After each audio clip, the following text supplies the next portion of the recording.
বিশ্ব রাজনীতির উত্তাল সাগরে যখন প্রতিদিনই পাল্টে যাচ্ছে শক্তির ভারসাম্য, তখন একটাই প্রশ্ন ক্রমশ গাঢ় হয়ে উঠছে।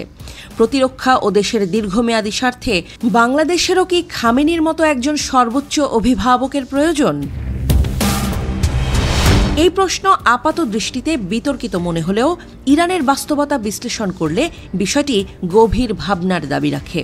কারণ ইরান পৃথিবীর বুকে একটি বিরল উদাহরণ, যেখানে নির্বাচিত সরকার থাকলেও দেশটির চূড়ান্ত কর্তৃত্ব একজন ধর্মীয় নেতার হাতে, যার অবস্থান প্রেসিডেন্ট কিংবা সংসদেরও ওপরে। একই তরিকা কিন্তু কোনো না কোনোভাবে গণতন্ত্রের মহান ত্রাতা দাবি করা যুক্তরাজ্যও মেনে চলছে। গণতান্ত্রিক সরকার থাকলেও ব্রিটেনের মাথার ওপর বসে আছেন রাজা। সুপ্রিম না হলেও ব্রিটিশ রাজরানীও বিশেষ সুবিধা পান, পার্লামেন্টের ওপর কম বেশি ছড়িয়েও ঘোরান। ১৯৭৯ সালের ইসলামী বিপ্লবের পর ইরান গঠন করে এই শাসন ব্যবস্থা, একটি ধর্মীয় প্রজাতন্ত্র। বিপ্লবের মাধ্যমে রেজা শাহ পাহলভীর পশ্চিমাপন্থী রাজতন্ত্রকে উৎখাত করে ক্ষমতায় আসে একটি শিয়া ধর্মভিত্তিক শাসন ব্যবস্থা, যার শীর্ষে থাকেন একজন আয়াতুল্লাহ। এই পদে এখন ৩ দশকেরও বেশি সময় ধরে আছেন আয়াতুল্লাহ আলী খামেনি। সাম্প্রতিক ইরান ইসরায়েল উত্তেজনায় আবারও খামেনিকে ঘিরে বৈশ্বিক আলোচনার কেন্দ্রবিন্দুতে উঠে এসেছে ইরান। ইসরায়েলের সামরিক অভিযানে একাধিক ইরানি জেনারেল ও পরমাণু বিজ্ঞানী নিহত হয়েছেন। এমন এক সময়ে মার্কিন প্রেসিডেন্ট ডোনাল্ড ট্রাম্পের হুঁশিয়ারি নতুন করে আলোড়ন তোলে, যেখানে তিনি বলেছিলেন, ইরানের সর্বোচ্চ নেতা কোথায় লুকিয়েছেন সেটি আমাদের জানা, তবে এখনই তাকে হত্যা করা যাবে না।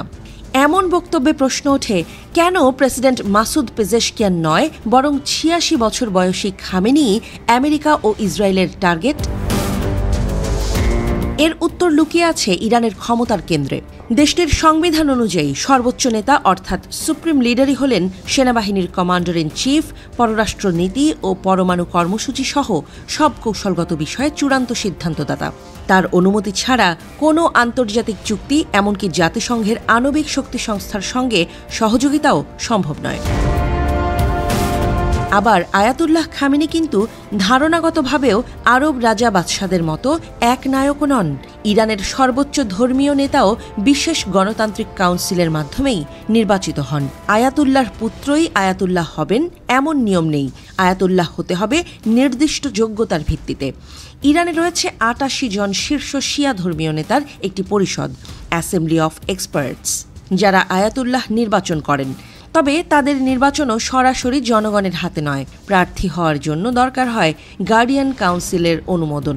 এই ক্ষমতা কাঠামোর ভেতরে প্রবল এক কৌশল ও দীর্ঘমেয়াদী পরিকল্পনা আছে, যা ইরানকে বারবার পশ্চিমা আগ্রাসনের মুখেও টিকে থাকতে সহায়তা করছে।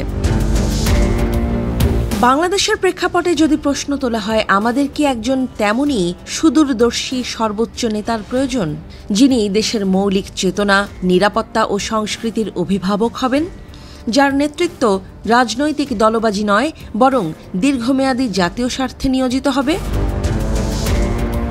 এই ধারণা নিয়ে বিতর্ক থাকতে পারে, তবে এই কথাও অস্বীকার করা যায় না যে বিগত কয়েক দশকে বিশ্ব রাজনীতির মোড় ঘুরেছে ব্যক্তিনির্ভর নেতৃত্বের দিকে।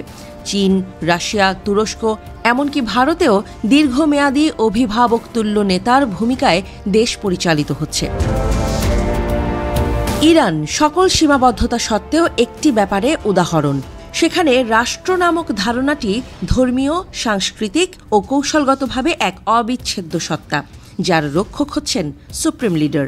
জনগণের নির্বাচিত প্রেসিডেন্ট বা সংসদ থাকলেও দেশ পরিচালনার বাটন থাকে একজন অরাজনৈতিক কিন্তু সর্বোচ্চ ক্ষমতা সম্পন্ন নেতার হাতে।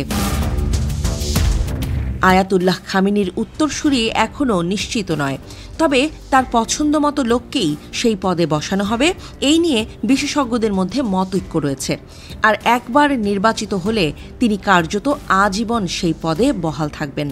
প্রশ্ন থেকে যায়, বাংলাদেশে কি সেই সাংবিধানিক কাঠামো আছে যেখানে একজন জাতীয় অভিভাবক রাজনৈতিক তরজার ঊর্ধ্বে থেকে রাষ্ট্রের দীর্ঘমেয়াদী ভবিষ্যৎ নির্ধারণ করবেন?